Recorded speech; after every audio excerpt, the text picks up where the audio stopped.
Welcome to the hottest movie review on the internet today, the A-List Review. I'm your host, the Game Changer, Wes Troop, and it's time to go back to the couch. That's right, because the film I'm reviewing today is available only on Amazon Prime, but is it worth checking out?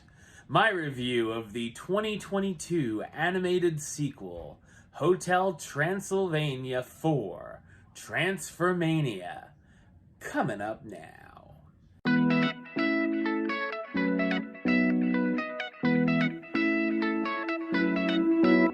During the 125th anniversary celebration of Hotel Transylvania, Mavis overhears her father, Dracula, talking about retiring and handing over the hotel to her.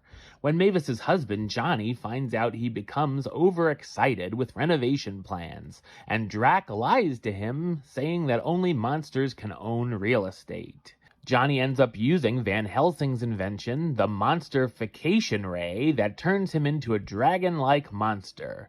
Things go haywire, and the ray ends up turning Dracula and some of his friends human, but accidentally breaks the crystal that powers the ray. Dracula and Johnny must travel to South America to find another crystal to power the ray before the transformation becomes permanent. So what did I think of Hotel Transylvania 4, Transformania? I thought it's a dull and uninspired animated comedy sequel. It's directed by Derek Dryman and Jennifer Kluska in their feature film directorial debuts, replacing Gendy Tartakovsky, who has previously worked on projects such as Rocko's Modern Life, SpongeBob SquarePants, and DC Superhero Girls. As far as the Hotel Transylvania series goes, kids seem to enjoy them, but I was never a huge fan and think that they're pretty mediocre and probably could have stopped after the second film.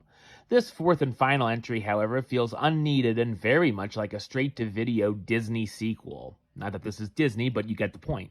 The biggest difference is that Adam Sandler didn't return as the voice of Dracula, instead being replaced by YouTuber and voice actor Brian Hull, who admittingly does do a good job of replicating the voice.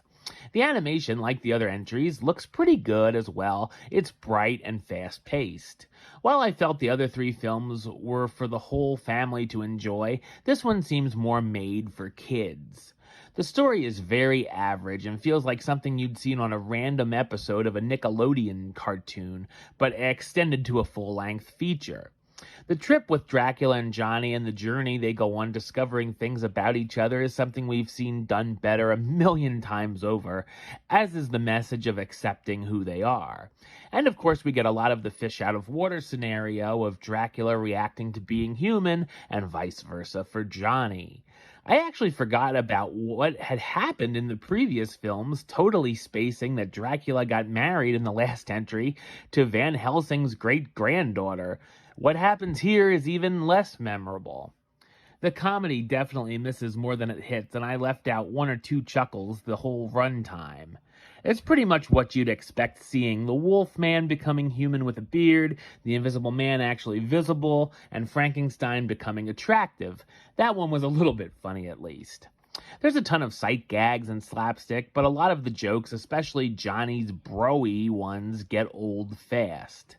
The voice cast includes Brian Hull as Count Dracula, the founder of Hotel Transylvania who's turned into a human, Selena Gomez as Mavis, Dracula's daughter who's ready to take over the hotel, Andy Samberg as Johnny, Mavis's husband who turns himself into a monster, Catherine Hahn as Erica Van Helsing, Dracula's wife, as well as David Spade, Steve Buscemi, Keegan-Michael Key, and Brad Abel, who replaces Kevin James as Frankenstein, as some of the other famous monsters.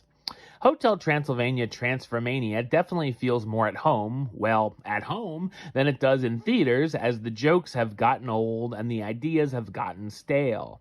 While small kids will probably enjoy the wacky antics, and it's harmless, parents will most likely find it a good time to post their latest level on Wordle. Number-wise, I'm going to give it a 4 out of 10, which gives it the A-list rating of meh. It's okay. All right, well, that's the show. I'll be back with another review very soon. But until then, don't forget to subscribe right here on YouTube. youtube.com/westside515. Like the show on Facebook, facebook.com/westtrueplaylist. And of course, you can follow me on the Twitter, the Instagram, and Letterboxd at West A-List. Until next time, Troop out.